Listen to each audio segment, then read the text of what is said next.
Einstein की general theory of relativity कहती है कि ब्रह्मांड में जहां ग्रेविटी जितनी ज्यादा होगी वहां समय उतना ही धीमा हो जाएगा।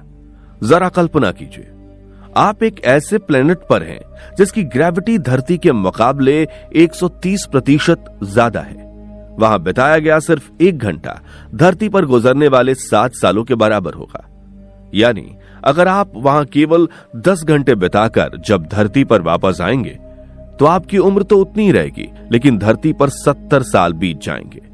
अगर धरती पे आप अपने बच्चों को छोड़कर गए थे तो वो बूढ़ा हो चुका होगा। ये थियरी सुनने में जितनी दिलचस्प लगती है, हकीकत में ये उतनी ही डरावनी है। ये कहानी आपको टाइम, स्पेस और ब्लैक होल के ऐसे ही डरावने और रोमांचक सच से रूबरू कराने वाली है। कहानी शुरू होती है भविष्य के एक ऐसे दौर से जब धरती धीरे धीरे इंसानों की कब्र बनती जा रही थी। वजह थी ब्लाइट, एक बेहद खतरनाक और तेजी से फैलने वाली फसलों की बीमारी जो पृथ्वी के सारे फसलों और पौधों को मार रही थी। खेत सारे बंजर हो चुके थे और पूरी दुनिया धूल की एक मोटी चादर में लिपट गई थी। खाने की कमी से हर दिन लाखों लोग अपनी जान गंवा रहे थे।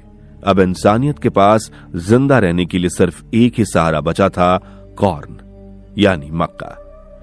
यही एक इकलौती फसल थी जो अब तक इस बीमारी के चपेट में आने से बची हुई थी, लेकिन वो भी कब तक टिक पाती ये कोई नहीं जानता था। भविष्य के उसी मुश्किल दौर में कूपर नाम का एक आदमी भी था जो अपने परिवार के साथ जिंदा रहने के लिए संघर्ष कर रहा था। उसकी पत्नी गुजर चुकी थी और उसके 2 बच्चे मर्फ और टॉम की जिम्मेदारी अब उसके कंधों पर थी। वो अपने बच्चों और अपने फादर इन लॉ डोनाल्ड के साथ अपने फार्म हाउस में रहता था। कूपर कभी नासा का एक बेहतरीन पायलट और इंजीनियर हुआ करता था, लेकिन अफसोस आज दुनिया को चांद पर जाने वाले साइंटिस्ट की जरूरत नहीं बल्कि पेट भरने वाले किसान चाहिए थे। इसलिए कूपर को अपनी काबिलियत भुलाकर मजबूरी में खेतों में मक्का उगाना पड़ रहा था। उस सुबह कूपर एक डरावने सपने से जागा। आंख खोली तो सामने उसकी 10 साल की बेटी मर्फ खड़ी थी, जिसने बड़ी मासूमियत से एक अजीब सी बात कही, डैड, मुझे लगता है वो भूत आप ही हैं। दरअसल मर्फ को कुछ दिनों से अपने कमरे में अजीब अनुभव हो रहे थे। उसकी बुक शेल्फ से किताबें अपने आप ही गिर जाती थीं, जिससे मर्फ को लगता था कि उसके कमरे में कोई भूत है। मगर कूपर ने अपनी बेटी को प्यार से समझाया कि भूत केवल उसके मन का वहम है। उसने मर्फ को वैज्ञानिकों की तरह सोचना सिखाया। उसने कहा, हर चीज जो अजीब या जादुई लगती है उसके पीछे कोई ना कोई विज्ञान छुपा होता है। मर्फ, उससे डरो मत, उसके करीब जाओ, सच्चाई को तलाशो और फिर किसी नतीजे पर आओ। मर्फ अपने पिता की बातों का सम्मान करती थी। अब वो डरना छोड़कर अपने भूत को समझने की कोशिश करने लगी। कुछ समय बाद कूपर के घर के बाहर कुछ अजीब हुआ। उसके खेतों में काम करने वाले ऑटोमेटिक हार्वेस्टर्स अचानक घर के चारों तरफ जमा हो गए। उनकी जांच करने पर कूपर ने पाया कि उन मशीनों का नेविगेशन सिस्टम फेल हो चुका है। किसी चीज ने उनके नेविगेशन सिस्टम के साथ छेड़छाड़ की थी। तभी उसे मर्फ के कमरे में कुछ गिरने की आवाज आई। कूपर और मर्फ भागकर कमरे में आए। वहां फिर वही हुआ था। बुक शेल्फ से किताबें अपने आप गिरकर बिखरी हुई थीं। लेकिन इस बार मर्फ के चेहरे पर डर के भाव नहीं थे। उसने बड़ी उत्सुकता से कूपर को अपनी नोटबुक दिखाई और कहा, डैड, बुक शेल्फ को देखिए, किताबें गिरने से उनके बीच जो गैप्स हैं उन्हें मैंने नोट किया है। वो दरअसल मोर्स कोड हैं। मुझे लगता है कि मोर्स कोड के जरिए भूत हमसे कुछ कहना चाहता है। लेकिन कूपर को यह सिर्फ बच्चों की कल्पना लगी। उसने मर्फ की बात पर ध्यान नहीं दिया और वहां से चला गया। शाम के वक्त शहर में अचानक एक भयंकर तूफान आया। कूपर का फार्म भी तूफान से घिर चुका था। कूपर ने घर की खिड़की दरवाजे को अच्छी तरह से बंद कर दिया। तभी मर्फ को याद आया कि उसके कमरे की खिड़की तो खुली रह गई है। वो जल्दी से अपने कमरे में आई। उसका कमरा धूल से सन गया। कूपर ने जल्दी से वहां आकर खिड़की बंद कर दी, मगर मर्फ को धूल की फिक्र नहीं थी। उसने कमरे के बीच इशारा करते हुए कहा, भूत। कूपर ने देखा कमरे के बीच फर्श पर एक पैटर्न बन गया था। लग रहा था जैसे किसी ने धूल से लकीरें बनाई हो। उस अजीब से पैटर्न ने कूपर को भी चौंका दिया। उसने मर्फ को टॉम के कमरे में भेज दिया और घंटों तक उस पैटर्न को समझने की कोशिश करता रहा। कुछ देर बाद मर्फ वापस कमरे में आई तो कूपर के चेहरे पर मुस्कान थी। उसने कहा, यह कोई भूत नहीं है मर्फ। यह कहकर उसने एक सिक्का उछाला। वो सिक्का एक झटके से सीधा एक लकीर पर गिरा, मानो लकीर ने उसे खींच लिया हो। कूपर ने समझाते हुए कहा, यह ग्रेविटी है, यानी कि जहां पर धूल की लकीरें बनी है उस जगह पर ग्रेविटी ज्यादा है, मगर गड़बड़ी कुदरत की नहीं लग रही। कूपर को समझ आ चुका था कि यह पैटर्न प्राकृतिक नहीं है, बल्कि किसी ने ग्रेविटी से छेड़छाड़ करके जानबूझकर उसे बनाया।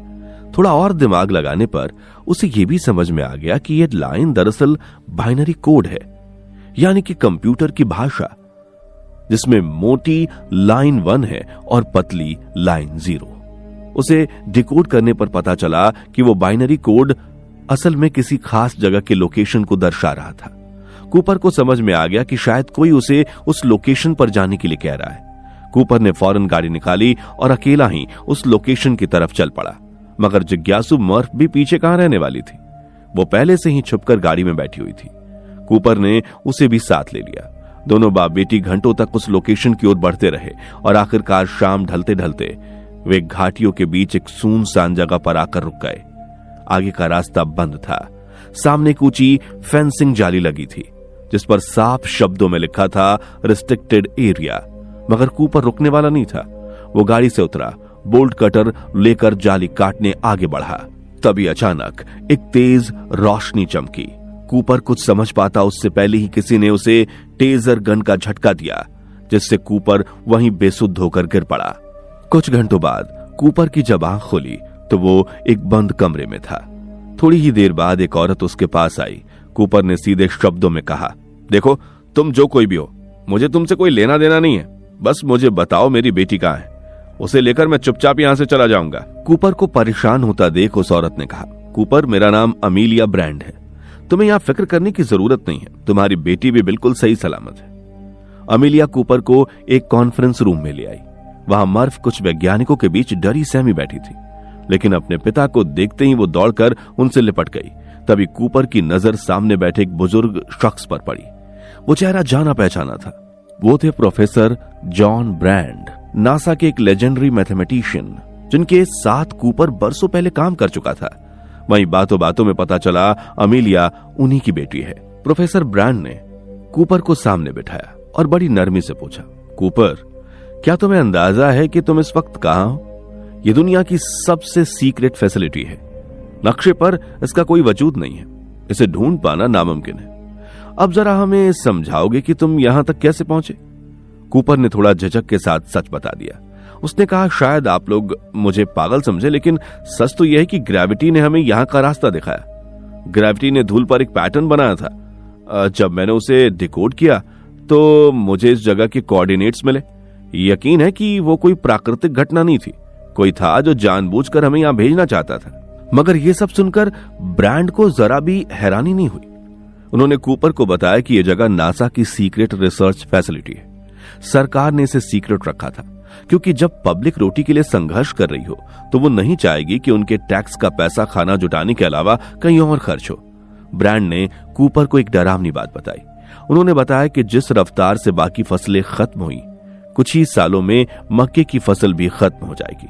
लेकिन असली खतरा भूख नहीं बल्कि कुछ और है। ब्रांड ने समझाया कि पृथ्वी के एटमॉस्फेयर में 80% नाइट्रोजन है। हम इंसान नाइट्रोजन में सांस नहीं लेते, लेकिन ब्लाइट लेती है।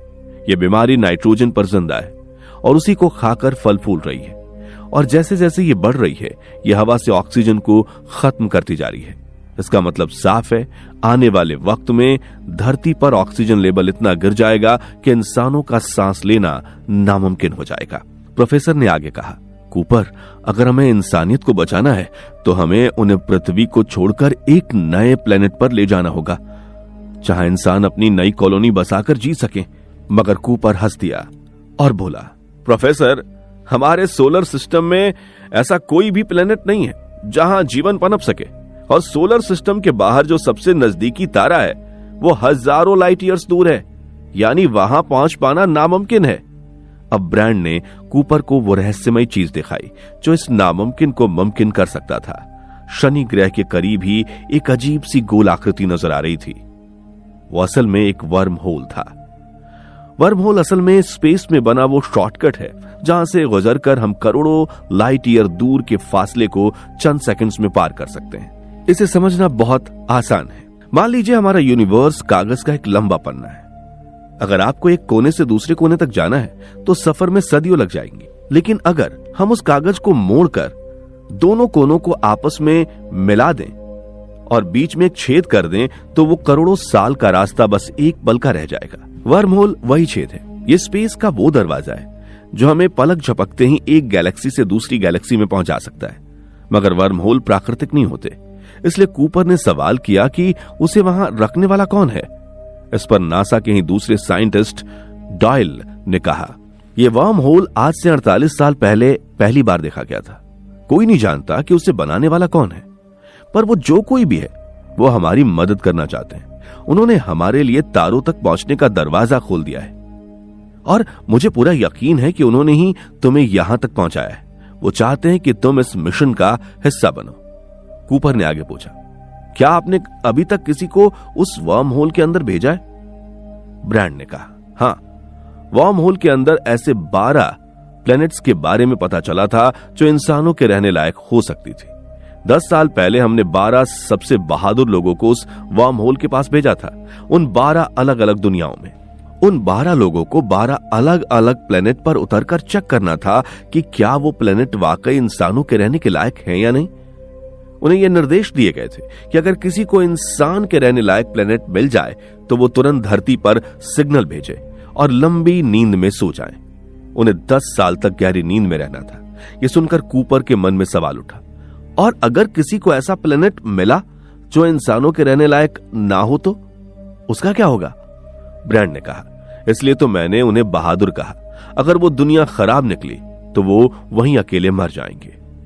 कूपर ने दिमाग दौड़ाया और कहा, प्रोफेसर, मान लीजिए कि अगर उन 12 के 12 लोगों को रहने लायक दुनिया मिल भी गई, उन सब ने सिग्नल भेजा, तब क्या होगा? क्योंकि हमारे पास इतना फ्यूल और साधन नहीं है कि हम उन सब के पास जाकर चेक कर सकें। प्रोफेसर ब्रैंड ने मायूसी से हां में सर हिलाया और बोला, तुम सही कह रहे हो कूपर, हम सबको नहीं बचा सकते। हमें उन सिग्नल्स में से सिर्फ उसी एक दुनिया को चुनना होगा जो सबसे ज्यादा प्रॉमिसिंग हो, यानी जहां इंसान के जिंदा बचने की उम्मीद सबसे पक्की हो। प्रोफेसर ने बताया कि उन्हें 12 में से 3 एस्ट्रोनॉट्स के सिग्नल्स मिल चुके हैं, यानी कि वर्म होल के अंदर 3 ऐसे प्लैनेट्स हैं जहां जीवन मौजूद है। कूपर के दिमाग में अब एक सबसे जरूरी सवाल था। उसने कहा, ठीक है, मान लीजिए कि हमें नया घर मिल गया, फिर क्या? हम धरती के बचे हुए लोगों को वहां कैसे ले जाएंगे? हमारे पास ऐसी टेक्नोलॉजी नहीं है जो पूरी आबादी को उठाकर अंतरिक्ष में ले जा सके। इस पर ब्रैंड ने बताया, उनके पास 2 रास्ते हैं, प्लान ए और प्लान बी। प्लान ए था एक इक्वेशन जिसे ब्रैंड कई सालों से सुलझाने में लगे थे। वो समझते थे कि ग्रेविटी को कंट्रोल किया जा सकता है। वो फैसिलिटी जहां वे लोग इस वक्त मौजूद थे वो असल में एक स्पेस स्टेशन था। अगर प्रोफेसर ग्रेविटी को कंट्रोल कर पाए तो उन्हें किसी फ्यूल की जरूरत नहीं पड़ेगी। वो इस स्पेस स्टेशन को हल्का करके सारे इंसानों को नए प्लेनेट पर ले जा सकते थे। और अगर ये प्लान काम नहीं आया तो उनके पास प्लान बी था, जिसके मुताबिक उनके पास 5000 से ज्यादा फर्टिलाइज्ड एग यानी इंसानी भ्रूण थे, जिसे लेकर कूपर को वर्म होल के अंदर जाना था और वहां मौजूद 3 प्लैनेट्स में से सबसे अच्छे प्लैनेट को चुनकर उस प्लैनेट पर एक हैबिटेट तैयार करना था, जहां रोबोट्स उन बच्चों को बड़ा करेंगे और इंसानियत की नई शुरुआत करेंगे। कूपर को एक बात खटकने लगी। उसने कहा, प्रोफेसर, आप चाहते हैं कि हम इंसानियत का बीज लेकर नए प्लेनेट पर जाएं और दुनिया भर के लोगों को, मेरे मासूम बच्चों को यहीं मरने के लिए छोड़ दें? क्या गारंटी है कि आप अपनी इस अधूरी थियरी को सुलझा लेंगे और धरती के लोगों को बचा लेंगे? प्रोफेसर ब्रैंड ने पूरे आत्मविश्वास से कहा, भरोसा रखो कूपर, तुम जाओ और हमारे लिए नया घर ढूंढो। मैं तुम्हें जबान देता हूं कि जब तक तुम वापस आओगे मैं इस ग्रेविटी की गुत्थी को सुलझा चुका होऊंगा। हम सबको बचा लेंगे। कूपर राजी हो गया, मगर उसके इस फैसले से उसकी बेटी मर्फ बहुत ज्यादा नाराज हो गई। वो नहीं चाहती थी कि कूपर उन्हें छोड़कर जाए। कूपर ने उसे मनाने के लिए उसे एक घड़ी दी और कहा, मर्फ, जब मैं अंतरिक्ष में लाइट की स्पीड से सफर कर रहा हूंगा तो मेरे लिए समय धीमा हो जाएगा। जब मैं वापस लौटूंगा तो मेरी उम्र इतनी ही रहेगी, पर तुम मेरी उम्र की हो जाओगी। मगर मर्फ कुछ भी समझने को तैयार नहीं थी। उसने गुस्से में घड़ी फेंक दी। उसने बताया कि उसका भूत क्या कहना चाह रहा है। वो समझ चुकी है। उसके भूत ने बुक शेल्फ की किताबों को गिराकर जो मोर्स कोड उसे दिया था, उसका मतलब था स्टे, यानी कि रुक जाओ। मगर कूपर को लगा कि उसकी मासूम बेटी उसे रोकने के लिए बहाने बना रही है। उसने नम आंखों से अपनी बेटी को अलविदा कहा और वहां से चला गया। कुछ ही दिनों बाद रॉकेट ने उड़ान भरी और कूपर अपनी टीम के साथ अंतरिक्ष के उस अनजान सफर पर निकल पड़ा। मानवता को बचाने के इस मिशन में खुद ब्रैंड की बेटी अमीलिया और साइंटिस्ट डॉयल और रोमेली भी उसके साथ थे। उनके साथ ही था 2 AI रोबोट, टार्स और केस। इस मिशन का वो हिस्सा थे। पृथ्वी की ऑर्बिट में पहुंचते ही उनके सामने था इंसानियत का आखिरी सहारा, एक विशाल स्पेसशिप एंड्योरेंस। कूपर ने एक मजे हुए पायलट की तरह बड़ी ही सावधानी से अपने छोटे जहाज रेंजर को एंड्योरेंस के एयरलॉक से लॉक जोड़ दिया और वो निकल पड़े अपनी पहली मंजिल सैटर्न यानी शनि ग्रह की तरफ, जहां वो वार्म हॉल मौजूद था। 2 साल के लंबे सफर के बाद वो सैटर्न के करीब थे और वो वार्म होल उन्हें अपनी आंखों के सामने साफ दिखाई दे रहा था। स्पेस में लटका हुआ पानी के एक विशाल बुलबुले जैसा गोल, जिसके अंदर उन्हें दूसरी गैलेक्सीज नजर आ रही थीं। अपने कांपते हाथों से कूपर ने शिप की रफ्तार बढ़ाई और उनका जहाज उस वर्म होल की गहराई में खिंचता चला गया। स्पेस और टाइम की उस सुरंग से गुजरते हुए उन्होंने एक ही झटके में करोड़ों लाइट ईयर्स का फासला तय कर लिया और वो पहुंच गए एक दूसरे ब्रह्मांड में। वर्म होल के उस पार एक नई अनजान दुनिया थी। पहुंचते ही टीम को उन एस्ट्रोनॉट्स के डेटा मिलने शुरू हो गए जो 10 साल पहले यहां आए थे। 12 एस्ट्रोनॉट्स में से उन्हें केवल 3 एस्ट्रोनॉट्स के सिग्नल मिले थे जो 3 ऐसे प्लैनेट्स से आए थे जहां जीवन होने की संभावना थी। मगर ये तीनों प्लैनेट्स किसी सूरज के नहीं, बल्कि एक विशाल ब्लैक होल गारगेनचुआ का चक्कर लगा रहे थे। ये ब्लैक होल यानी स्पेस की एक ऐसी रहस्यमयी और खतरनाक जगह जिसकी ग्रेविटी इतनी स्ट्रांग होती है कि वो लाइट को भी अपने अंदर खींच लेती है। कूपर और उसकी टीम की स्पेसशिप में फ्यूल सीमित था, इसलिए उन्हें कॉलोनी बनाने के लिए इन तीनों में से किसी एक प्लेनेट को चुनना था। पहला सिग्नल आया था एस्ट्रोनॉट मिलर से, जिसके प्लेनेट को उन्होंने मिलर्स प्लेनेट का नाम दिया। वो प्लेनेट उनके सबसे करीब था और वहां जीवन होने की सबसे ज्यादा संभावना थी। दूसरा था डॉक्टर मैन का प्लेनेट। डॉक्टर मैन को प्रोफेसर ब्रैंड ने खुद इस मिशन का सबसे जाबाज और सबसे भरोसेमंद इंसान कहा था। इसके बाद था तीसरा और सबसे आखिरी एस्ट्रोनॉट एडमंड्स। उसका प्लेनेट एडमंड्स अमीलिया की नजरों में एक अच्छा इंसान था। अमीलिया उससे प्यार करती थी। डेटा के मुताबिक उन तीनों में से मिलर्स का प्लेनेट सबसे करीब था और वहां पानी होने के पक्के सबूत थे, इसलिए उन्होंने मिलर्स प्लेनेट पर जाने का फैसला किया। लेकिन तभी रोमेली ने सभी को एक बड़े खतरे से सतर्क किया। उसने बताया कि मिलर का प्लेनेट उस विशाल ब्लैक होल के सबसे करीब है, यानी कि उसकी गैलेक्सी भी बहुत ज्यादा होगी और आइंस्टाइन की थ्योरी के मुताबिक जहां ग्रेविटी जितनी ज्यादा होगी वहां वक्त उतना ही धीमा चलेगा। रोमेली ने अपनी कैलकुलेशन पूरी की और बताया कि मिलर के प्लेनेट पर बिताया गया सिर्फ 1 घंटा पृथ्वी के 7 साल के बराबर होगा, यानी कि अगर वे उस प्लेनेट पर 1 घंटा रुकते हैं तो बाहर की दुनिया में 7 साल बीत जाएंगे। ये सुनते ही कूपर की बेचैनी बढ़ गई, क्योंकि उस प्लेनेट पर बिताया गया 1-1 घंटा धरती पर 7 साल के बराबर था। अगर लौटने में जरा सी भी देरी होती है तो पृथ्वी पर ना जाने कितने दशक बीत जाते, क्या पता तब तक उसके बच्चे जिंदा बचे भी हों कि नहीं। लेकिन मिशन के लिए यह रिस्क लेना उनकी मजबूरी थी। तय हुआ कि रोमेली और टार्स एंड्योरेंस शिप में रहकर ऑर्बिट में इंतजार करेंगे, जबकि कूपर, अमीलिया, डॉयल और रोबोट केस रेंजर शिप लेकर उतरेंगे। कूपर ने शिप को मिलर्स प्लेनेट पर लैंड कराया। वो पूरा प्लेनेट सिर्फ पानी का एक विशाल गोला था, जमीन का नामो निशान नहीं था। उन्होंने शिप को उथले पानी में उतारा, जहां पानी केवल घुटनों तक गहरा था, मगर वहां की ग्रेविटी पृथ्वी से काफी ज्यादा थी, जिससे शरीर बहुत भारी महसूस हो रहा था और एक-एक कदम बढ़ाना मुश्किल था। अमीलिया और डॉयल रोबोट केस के साथ बाहर निकले। उन्हें वहां मिलर तो नहीं मिली, पर पानी में शिप का मलबा मिला। यह साफ था कि उसका शिप क्रैश हो चुका था और वो मर चुकी थी। ये प्लेनेट रहने लायक है या नहीं, जानने के लिए अमेलिया को डेटा चाहिए था। उसे मलबे का बाकी हिस्सा थोड़ी दूर एक पहाड़ की तरफ दिखाई दिया और वो उसे लेने के लिए तेजी से आगे बढ़ गई। तभी कूपर की नजर क्षितिज पर गई। उसका खून जम गया। वो जिसे दूर खड़ा पहाड़ समझ रहे थे, वो पहाड़ नहीं बल्कि पानी की एक विशालकाय लहर थी जो मौत बनकर तेजी से उन्हीं की तरफ बढ़ रही थी। कूपर चिल्लाया, अमेलिया, डॉयल, वापस आ जाओ अभी के अभी। मगर अमेलिया मानने को तैयार नहीं थी।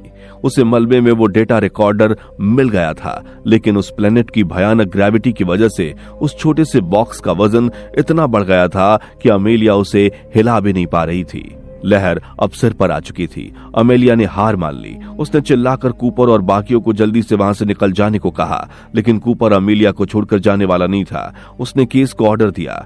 केस ने अपने रोबोटिक रफ्तार दिखाई। वो बिजली की तेजी से अमेलिया तक पहुंचा, उसे उठाया और शिप की तरफ भागा। अमेलिया और केस जैसे तैसे अंदर आ गए, लेकिन डॉयल पीछे रह गया। वो शिप में घुस पाता उससे पहले ही पानी का वो पहाड़ टूट पड़ा। एक ही झटके में डॉयल गायब हो गया। कूपर ने फुर्ती से दरवाजा बंद किया।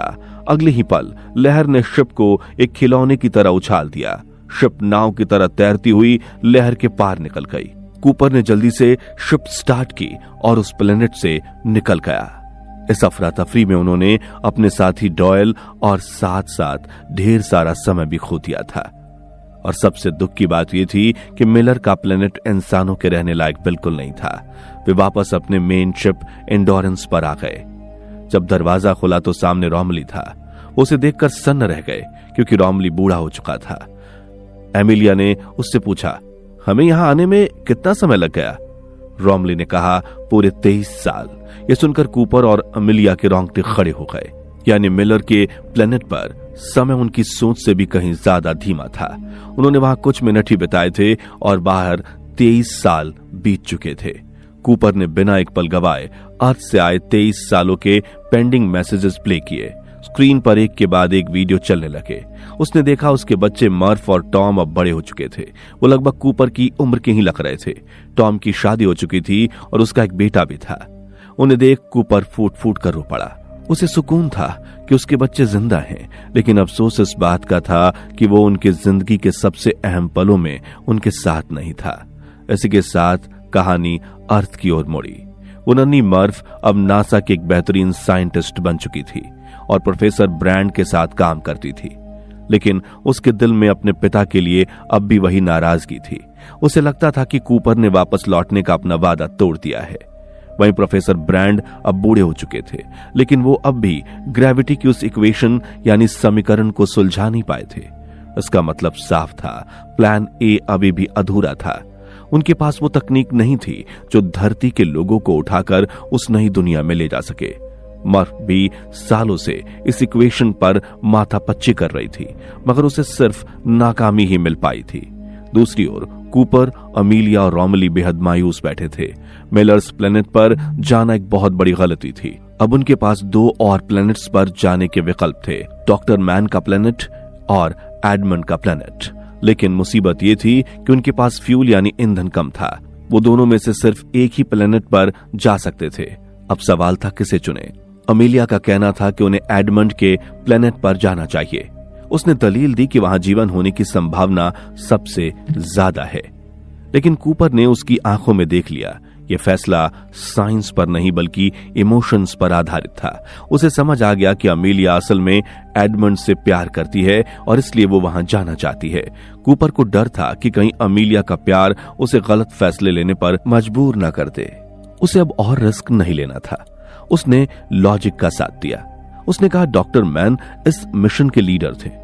वो हम सबसे बेहतरीन और ईमानदार एस्ट्रोनॉट माने जाते हैं और सबसे बड़ी बात, उस प्लेनेट से अब भी लगातार सिग्नल्स आ रहे हैं।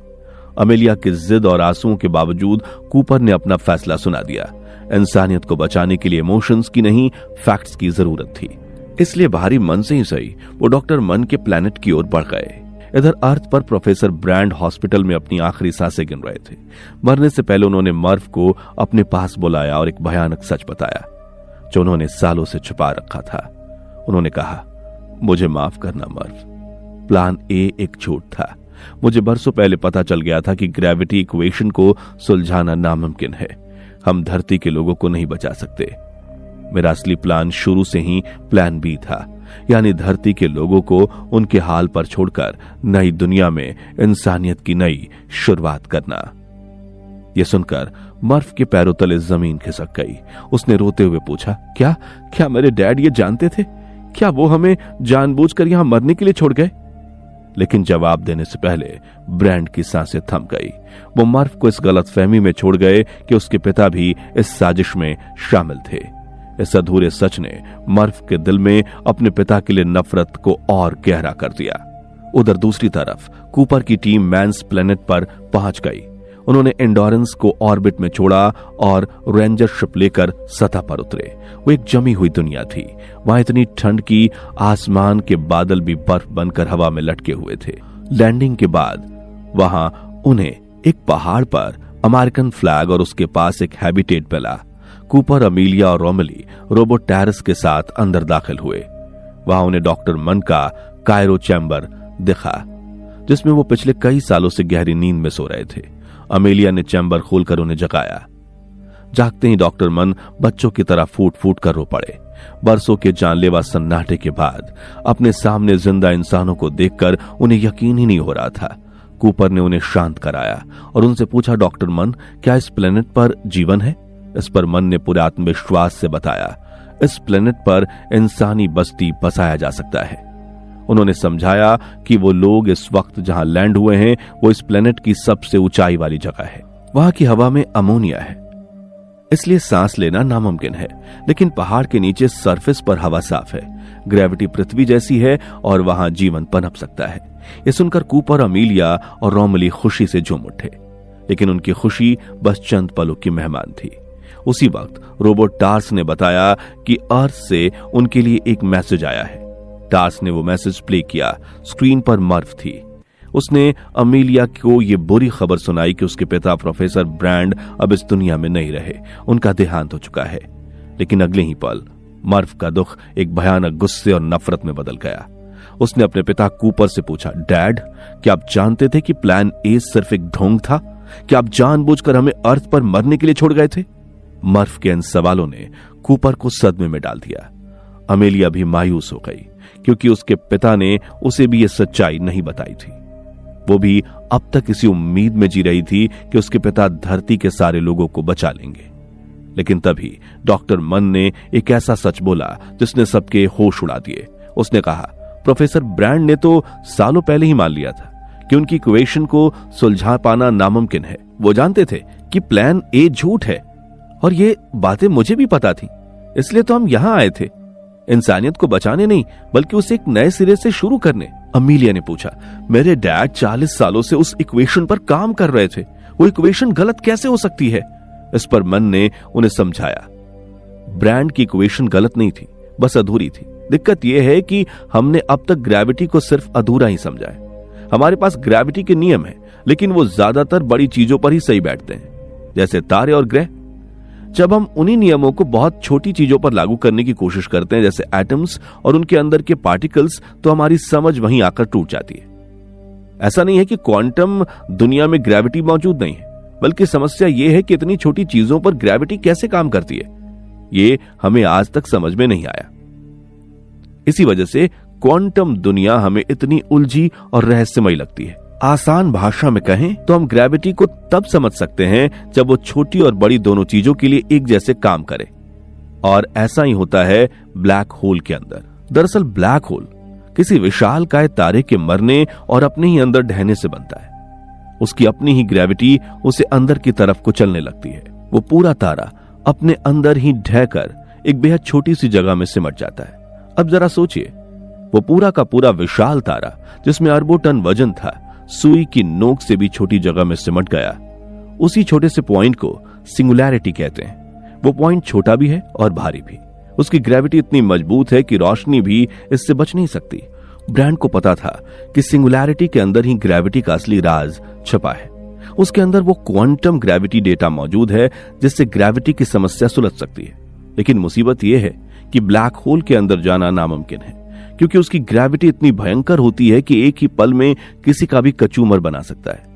प्रोफेसर ब्रैंड ने तो हार मान ली थी, लेकिन कूपर अपने बच्चों को यूं मरने के लिए छोड़कर यहां रुकने वाला नहीं था। उसने तय कर लिया कि वो वापस अर्थ जाएगा। अमीलिया और रोमेली के लिए धरती पर अब कोई नहीं बचा था, इसलिए उन्होंने यहीं रुकने का फैसला किया। लेकिन जाने से ठीक पहले रोमेली ने कूपर को एक आखिरी उम्मीद दी। उसने बताया कि उसने उन 23 सालों में उस विशालकाय ब्लैक होल गारगैंचुआ को बहुत ही बारीकी से स्टडी किया है। रोमेली ने समझाया कि गारगैंचुआ कोई आम ब्लैक होल नहीं है, ये एक जेंटल सिंगुलैरिटी है। इसका मतलब यह था कि ग्रेविटी चीजों को तुरंत कुचलती नहीं। अगर कोई चीज बहुत तेज रफ्तार से इसके अंदर जाए तो वो बिना नष्ट हुए सीधे सिंगुलैरिटी तक पहुंच सकती है। रोमेली ने कहा, कूपर, तुम टेरेस को अपने साथ ले जाओ और उसे ब्लैक होल में गिरने देना। वो एक मशीन है, अगर वो सिंगुलैरिटी तक पहुंच गया तो वो उस क्वांटम डेटा को रिकॉर्ड करके बाहर भेज सकता है। अगर हमें वो डेटा मिल गया तो हम धरती के लोगों को बचा सकते हैं। कूपर इसके लिए राजी हो गया, लेकिन जाने से पहले वो तसल्ली करना चाहता था कि डॉक्टर मैन का ये प्लेनेट सचमुच इंसानों के रहने लायक है या नहीं। वो डॉक्टर मन के साथ सतह की तरफ जाने लगा। मन ने बताया था कि सतह पर हवा सांस लेने लायक है, लेकिन तभी सुनसान रास्ते पर पहुंचते ही डॉक्टर मन ने अपना असली खौफनाक चेहरा दिखाया। उसने अचानक कूपर पर हमला कर दिया और उसके हेलमेट का वाइजर तोड़ दिया। बाहर की जहरीली हवा तेजी से कूपर के हेलमेट में भरने लगी और उसका दम घुटने लगा। दरअसल जिसे दुनिया हीरो समझती थी, वो डॉक्टर मन असल में एक बुजदिल निकला। उस प्लेनेट पर जीवन का कोई नामो निशान नहीं था। मन ने सिर्फ अपनी जान बचाने के लिए वो झूठा सिग्नल भेजा था ताकि कोई उसे रेस्क्यू करने आए और वो उनकी शिप चुराकर यहां से भाग जाए। अब चूंकि कूपर शिप लेकर वापस जाने वाला था, इसलिए मन ने कूपर और उसके साथियों को मारकर एंडोरेंस शिप चुराने का प्लान बनाया था। उसने अपने हैबिटेट में बॉम्ब लगा रखा था जहां इस वक्त रोमेली काम कर रहा था। अचानक बम फट गया और रोमेली की मौके पर ही मौत हो गई। खुशकिस्मती से उस वक्त अमीलिया बाहर काम कर रही थी। उस धमाके को देखते ही अमीलिया को खतरे का एहसास हो गया। वो तुरंत लैंडर शिप लेकर कूपर की लोकेशन की तरफ भागी। कूपर की सांसें बस थमने ही वाली थी कि ऐन मौके पर अमीलिया वहां पहुंच गई और उसे मौत के मुंह से खींच लाई। तब तक उधर मैन एक शिप लेकर एंडोरेंस तक पहुंच चुका था। अंदर घुसने के लिए वो शिप को एंडोरेंस के एयरलॉक से जोड़ने की कोशिश करने लगा, लेकिन वो एंडोरेंस की नई तकनीक से वाकिफ नहीं था। जल्दबाजी में लॉक ठीक से नहीं लग पाया। दोनों जहाजों के बीच गैप आ गया। इसके बावजूद मन ने जिद में आकर जैसे ही एयरलॉक का दरवाजा खोला, अंदर की हवा और बाहर के वैक्यूम के टकराव से एक जबरदस्त धमाका हुआ। उस भयानक प्रेशर ने डॉक्टर मन के चिथड़े उड़ा दिए और उसका शिप आग के गोले में बदलकर स्पेस में बिखर गया। कूपर ने जैसे तैसे एंडोरेंस शिप को संभाला और अमीलिया और टेरेस के साथ वापस शिप पर आ गया। शिप को बचाने की कोशिश में उन्होंने इतना फ्यूल खो दिया था कि अब वो अर्थ पर वापस कभी नहीं लौट सकते थे। कूपर ने अब उस आखिरी प्लेनेट यानी कि एडमंड के प्लेनेट पर जाने का फैसला किया, लेकिन उससे पहले वे टेरेस को ब्लैक होल में भेजने वाले थे ताकि वो वहां के क्वांटम डेटा उन्हें भेज सके। इस तरह एक नए प्लान के साथ वो ब्लैक होल के करीब आ गए। उन्होंने पहले टेरेस पॉड को ब्लैक होल में भेज दिया। अब उन्हें ब्लैक होल की ग्रेविटी का इस्तेमाल करके शिप को एडमंड के प्लेनेट की ओर मोड़ना था, लेकिन कूपर के सामने एक समस्या थी। एडमंड प्लेनेट तक पहुंचने के लिए उन्हें शिप का वजन कम करना था, यानी कि किसी एक का शिप के बाहर निकलना जरूरी था।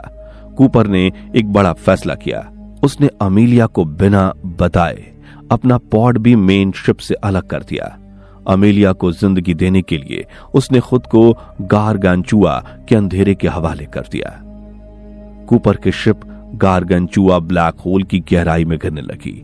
जैसे जैसे वो ब्लैक होल के अंदर जा रहा था, उसका शिप ग्रेविटी के भारी दबाव से नष्ट होता जा रहा था।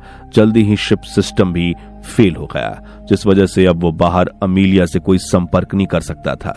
शिप के फटने के ठीक पहले कूपर ने खुद को इजेक्ट कर दिया।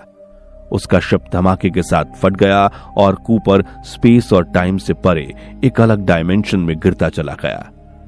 जब उसने होश संभाला तो देखा कि वो एक अजीब सी चौकोर स्ट्रक्चर के अंदर था, जो चारों तरफ से बुक स्लैब से घिरी हुई थी।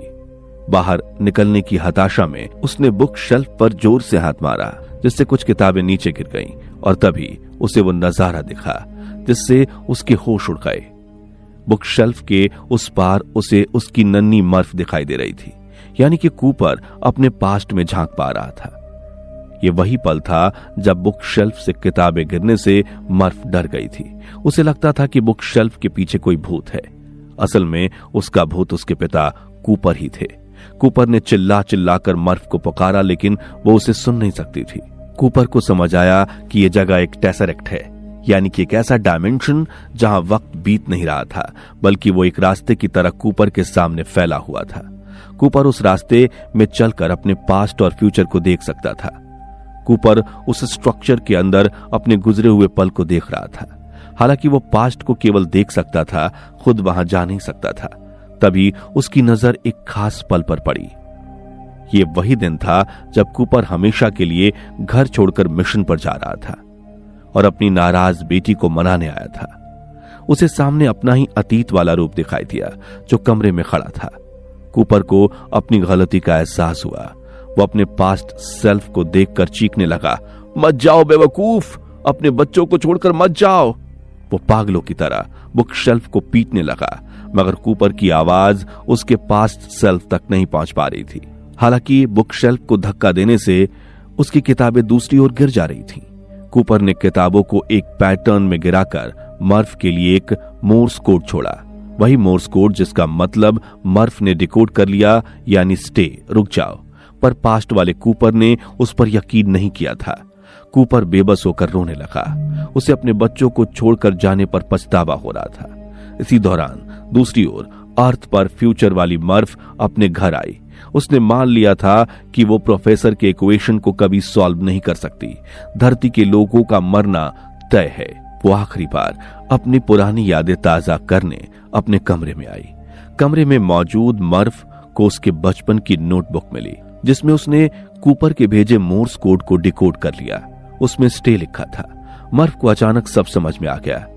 उसे समझ आने लगा कि उसका भूत कोई और नहीं, उसके डैडी थे। मर्फ को यकीन हो गया कि उसके पिता उसे कुछ बताना चाहते थे। वो कूपर का संदेश ढूंढने में लग गई।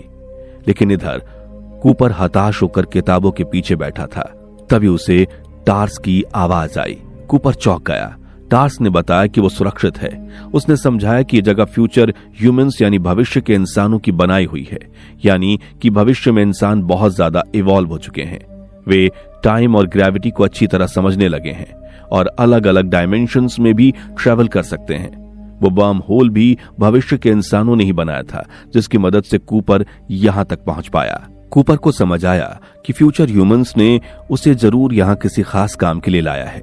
कूपर को अब मालूम था कि वो पास्ट में नहीं जा सकता, मगर ग्रेविटी वो इकलौती चीज है जो टाइम और डायमेंशंस के भी आर पार जा सकती है। इसलिए वो ग्रेविटी के जरिए पास्ट की मर्फ से बात कर सकता है। अब कूपर को अपना काम समझ में आ गया था। उसे वही करना था जो उसने अपने बचपन की मर्फ के कमरे में देखा था। उसने टेसरेक्ट में उस धूल भरी आंधी वाले दिन को ढूंढा और ग्रेविटी का इस्तेमाल करके मर्फ के कमरे में पड़ी धूल पर बाइनरी कोड की लकीरें बना दी। यही वो कोड था जिसे देखकर पास्ट का कूपर और मर्फ नासा तक पहुंचे थे। कूपर ने आज अपना ही रास्ता खुद बनाया था। तभी टार्स ने बताया कि उसे वो क्वांटम डाटा मिल चुका है जिससे ग्रेविटी को समझा जा सकता है। ये सुनकर कूपर को अब अपनी और टैरस की मौजूदगी का मकसद साफ पता चल गया था। उसे एहसास हुआ कि फ्यूचर ह्यूमंस ने उन्हें इसलिए चुना है ताकि वे उस क्वांटम डेटा को मर्फ तक पहुंचा सके, क्योंकि धरती पर केवल मर्फ ही थी जो इस वक्त प्रोफेसर ब्रैंड के इक्वेशन को सॉल्व कर सकती थी। अब सवाल था कि वो मुश्किल क्वांटम डेटा मर्फ तक कैसे पहुंचाया जाए। तभी कूपर की नजर शेल्फ पर खड़ी उस घड़ी पर पड़ी जो उसने जाते वक्त 10 साल की मर्फ को दी थी। कूपर ने तुरंत टैरस से कहा, सारे क्वांटम डेटा को मोर्स कोड में बदलो और मुझे भेजो। टार्स के डेटा भेजते ही कूपर ने ग्रेविटी का इस्तेमाल करके उस घड़ी की सेकंड वाली सुई को कंट्रोल करना शुरू किया। वो सुई को मोर्स कोड की रिदम में हिलाने लगा। उधर अर्थ पर मर्फ की नजर उस घड़ी पर पड़ गई थी। उसने देखा कि घड़ी की सुई अजीब तरीके से फड़क रही है। वो समझ गई कि ये कोई खराबी नहीं बल्कि उसके पिता उसे कुछ बताना चाह रहे हैं। मर्फ उस घड़ी को अपने साथ ले गई। उसने मोर्स कोड को डिकोड कर लिया और प्रोफेसर की अधूरी इक्वेशन को पूरा कर लिया। यानी अब मर्फ धरती के लोगों को बचा सकती थी। उधर कूपर का काम पूरा हो चुका था और कूपर ब्लैक होल से एक ही झटके में अपनी दुनिया में लौट गया। वो शनि ग्रह के पास खुले अंतरिक्ष में बेहोश पड़ा था। कुछ समय बाद एक शिप उसकी ओर आती दिखाई थी, जिसने उसे रेस्क्यू कर लिया। कुछ देर बाद जब कूपर की आंख खुली तो वो एक अस्पताल के बिस्तर पर था। कूपर हड़बड़ा कर उठा। तभी डॉक्टर ने कहा, मिस्टर कूपर, संभल कर रहिए, अब आप 124 साल के हो चुके हैं। कूपर हैरान रह गया। वो ब्लैक होल के अंदर कुछ घंटे ही बिता कर आया था, लेकिन बाहर की दुनिया में 100 साल से ज्यादा समय बीत चुका था। उसने खिड़की के बाहर झांक कर देखा। वो धरती पर नहीं था, बल्कि नासा के उस विशाल स्पेस स्टेशन में था। यानी कि धरती से इंसानों को बचा लिया गया था। वो स्पेस स्टेशन इस वक्त शनि ग्रह के ऑर्बिट पे मौजूद था। कूपर ने डॉक्टर से पूछा, क्या मेरी बेटी मर्फ जिंदा है? डॉक्टर ने मुस्कुराकर हाँ में जवाब दिया। कूपर फौरन मर्फ से मिलने जा पहुंचा। आखिरकार वो घड़ी आ ही गई। नजारा दिल को छूने वाला था। पिता अब भी जवान था, जबकि बेटी बूढ़ी हो चुकी थी और हॉस्पिटल में अपने जिंदगी के आखिरी पल को बिता रही थी। उसके चारों तरफ उसका भरा पूरा परिवार था, उसके बेटे और बेटों के भी बेटे। मर्फ ने मुस्कुराते हुए कूपर का हाथ थामा और कहा, मुझे पता था वो घोस्ट आप ही थे डैड, और मुझे यकीन था कि आप वापस आएंगे, क्योंकि आपने वादा किया था। कूपर रो पड़ा। वो मर्फ के पास रुकना चाहता था, लेकिन मर्फ ने उससे कहा, डैड, किसी भी माता पिता को अपने बच्चे को मरते हुए नहीं देखना चाहिए। मेरा परिवार मेरे साथ है, आप जाइए अमेलिया ब्रांड के पास। वो उस अनजान दुनिया में अकेली है। मर्फ की बात मानकर कूपर वहां से चला गया। कूपर के साथ उस दिन टार्स को भी रेस्क्यू कर लिया गया था। कूपर ने टार्स को साथ लिया और एक रेंजर शिप से अमेलिया को ढूंढने निकल पड़ा। उस वक्त अमेलिया एडमंड्स प्लेनेट पर पहुंच चुकी थी। वहां एडमंड तो मर चुका था, लेकिन वो प्लेनेट इंसानों के रहने लायक था। अमेलिया ने नम आंखों से एडमंड की वहां कब्र बना दी और उस प्लेनेट पर मानवता की नई शुरुआत करने निकल पड़ी। इसी खूबसूरत मोड़ पर आकर यह शानदार फिल्म इंटरस्टेलर खत्म होती है। दोस्तों, उम्मीद है आपको यह कहानी पसंद आई होगी। अगर हां तो इस वीडियो पर एक लाइक जरूर करें और ऐसी बेहतरीन फिल्मों की कहानियों के लिए हमारे चैनल शॉर्ट फ्लेक्स को सब्सक्राइब करना ना भूलें। मिलते हैं एक और जबरदस्त कहानी के साथ, तब तक के लिए धन्यवाद।